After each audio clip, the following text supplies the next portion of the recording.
Hey everyone! So with the demand for travel on the rise, we've been getting lots of questions about how we plan travel internationally since COVID-19.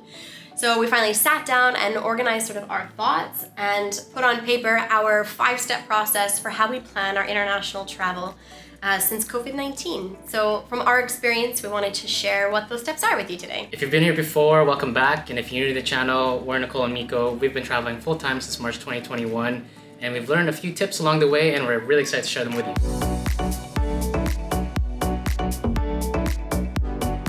Step 1 in our process is always to go onto a website called COVID Controls. And COVID Controls is great because it gives you a color gradient of how accessible certain countries are based on a couple parameters that you enter, such as what country you're coming from, what other places you've traveled to in the last couple of weeks, whether you're vaccinated or not. So we start there and just sort of look at the whole world and see what places are fairly open and accessible to us at that time. It's important to note too that COVID Controls isn't the only one. There's also Skyscanner and kayak.com. They also kind of give color gradient maps of the areas, and overall the most important thing is that you use these websites to get an idea of what the situation is like on the ground, how accessible it is, and get a feel for it before you start booking flights. Also, just so you know, all the links to what we're talking about will be in the description below. Step number 2 is to know your entry restrictions. So after you've kind of done your initial research, you're going to want to look at a website called IATA, or International Air Transport Association. And that website will give you some very specific details about country-specific information regarding kind of entry requirements or COVID requirements and documentation needed. That's going to be a really good start and a fairly official place to look at for information. But quick pro tip on IATA is that it's for air travel. So if you're arriving into a place by sea or by land, you might have different restrictions that you need to follow. We actually had that experience getting into Georgia. We went in by land and then we also went in by air.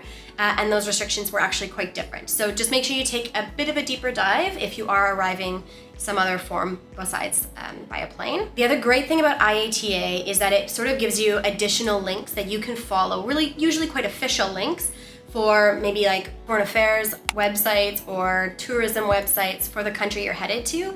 And that's a great place to start double checking the information that you have found on IATA, because we would always suggest you find multiple sources for what you actually need to get into a country. And in regards to things like the foreign affairs websites or tourism websites for various countries, just really keep in mind that some countries are excellent about updating the information specific to COVID. Other countries are really not.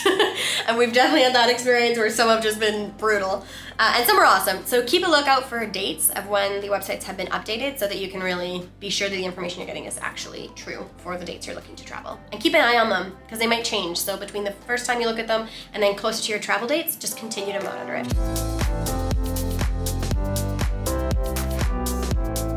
Step 3 is COVID-19 requirements, and of course this is the big one. And so for this, we're going to start by talking about vaccinations. So of course countries are going to want to know if you're vaccinated or not, and they're going to have a lot of restrictions around whether you can come if you're vaccinated or not vaccinated.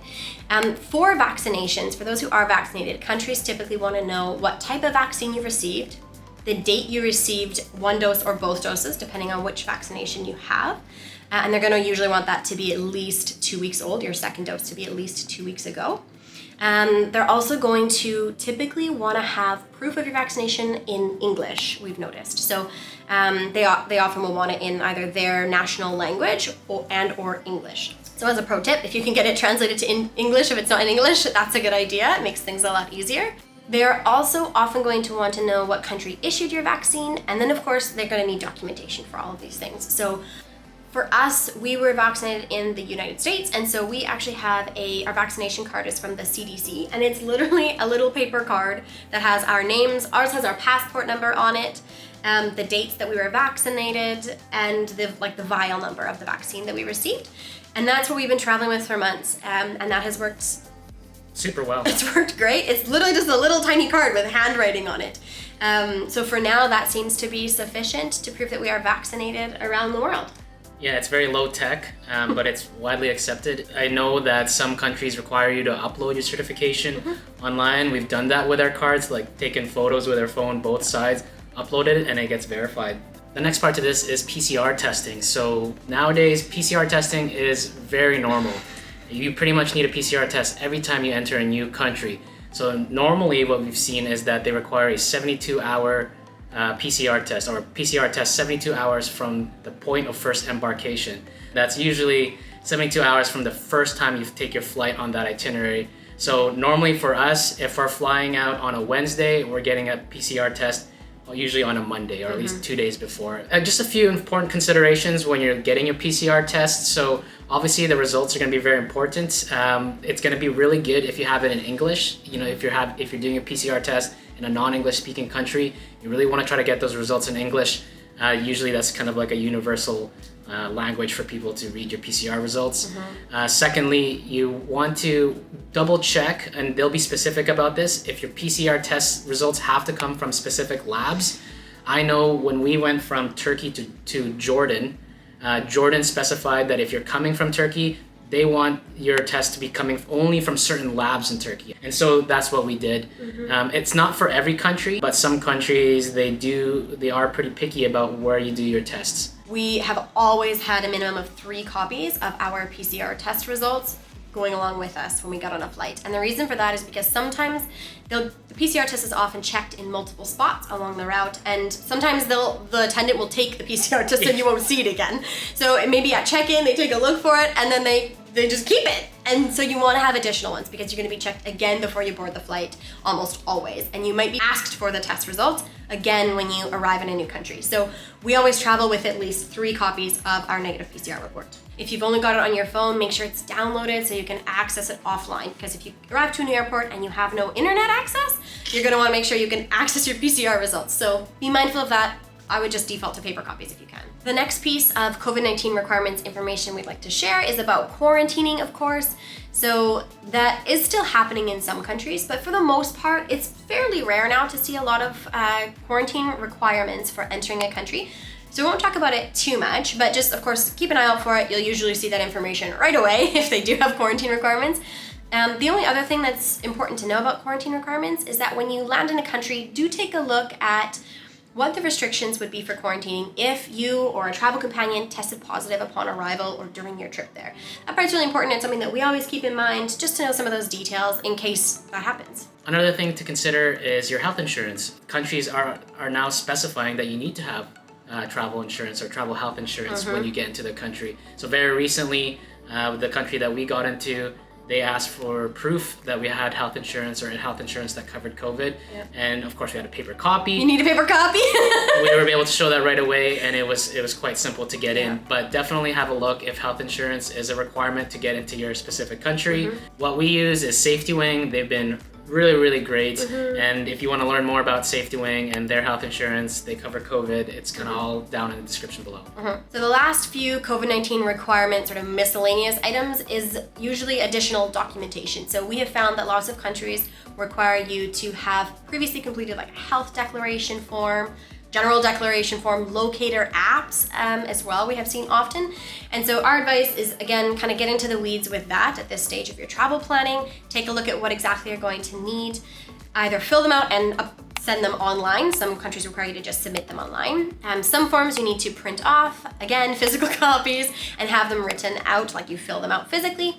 So just be really cautious of what you need. Try to get all that done ahead of time. Sometimes you'll have access to those documents at the airport, just don't count on it. So get all that done ahead of time on your own. Get the apps downloaded because you might not have data at the airport that you get into, of course, or access to internet, Wi-Fi. So download all of those, print them off if you can, so that you're prepared. All these declaration forms and health apps and QR codes and things like that, it's a little daunting, but honestly, what we found, IATA, once again, just as a reminder, does a good job of telling you what you need. And then, of course, with the government website that you're looking into, they'll have a bit more information there as well about what forms are required. Just make sure you fill out kind of as much as you can, have that all ready, and physical printed copies are best. One last thing to consider COVID-19 wise is just the flight path restrictions that you may encounter when you're booking your ticket. It was more of an issue back in the beginning, not so much nowadays. I know for us, when we went from Sri Lanka to the United States, we were not allowed to pass over any EU airports because of the travel ban. So, there was a really nice flight from Sri Lanka to Germany and then to the United States, but we couldn't take it. Nice and inexpensive. Yeah, we couldn't take it because the United States wouldn't take us then. Yeah. So then we actually had to fly from Sri Lanka, I think, to Qatar and then to the United States. Yeah. So that was just something to keep in mind.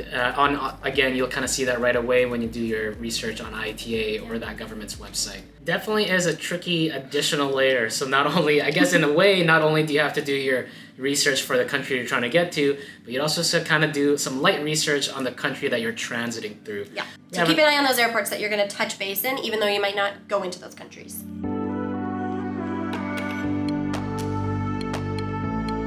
Step 4 in our international travel planning is to get your visa.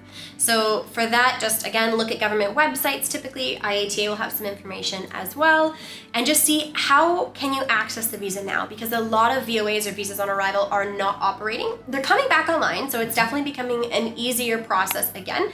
But just get into the details there and make sure that any websites you're checking, you're looking at dates for when the information was last updated. Because if it was pre-COVID, you can just discard it and you need another source. Really the biggest takeaway here is just don't assume that visa on arrival is happening. Yeah. Just do your research. If everything points that visas on arrival is still on, then go for it. If not, then you might have to just do a little bit of pre-planning to apply online or sending your passports to the relevant embassy or consulate.